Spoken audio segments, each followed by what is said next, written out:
নমস্কার বন্ধুরা, এলাকাটায় নিশ্চয়ই একটু আগেই দেখলেন, ভিডিও চলছে এখন।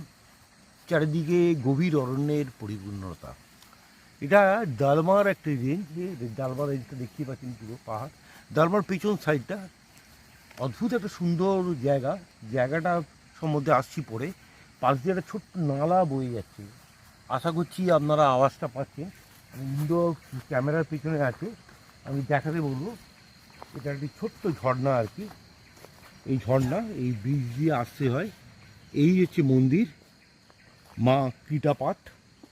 এটা 750 বছরের প্রাচীন একটি ক্ষেত্র, ধর্মস্থান, পীঠ, যা ইচ্ছে বলতে পারেন, বা সাধন ক্ষেত্র।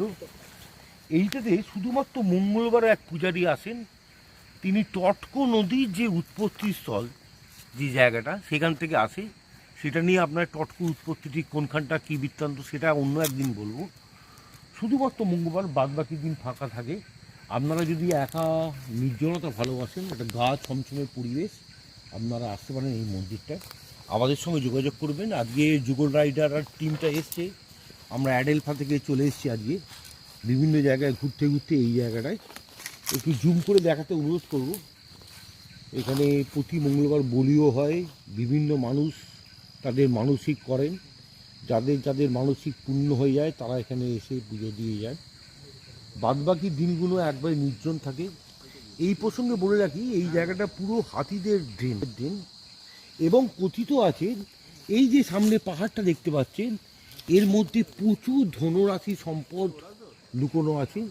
কোনো একজন এটা লুট করার চেষ্টা করেছিল, যেই সম্পদ যখন বাইরে ছিল, তখন সেই শুদ্ধ এই পাহাড়টা পুরো চাপা পড়ে যায় এই জায়গাটায়। তারপর থেকে এরকমই সিচুয়েশান, একবারে চরম নির্জনতা বিরাজমান।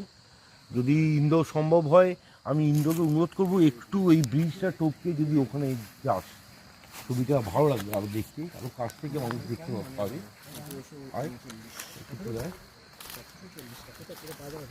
আবারও বলছি, জায়গাটা কৃটাপাঠ, একবারে আনকমন সেক্টর, কোনো পর্যটক আসেন না।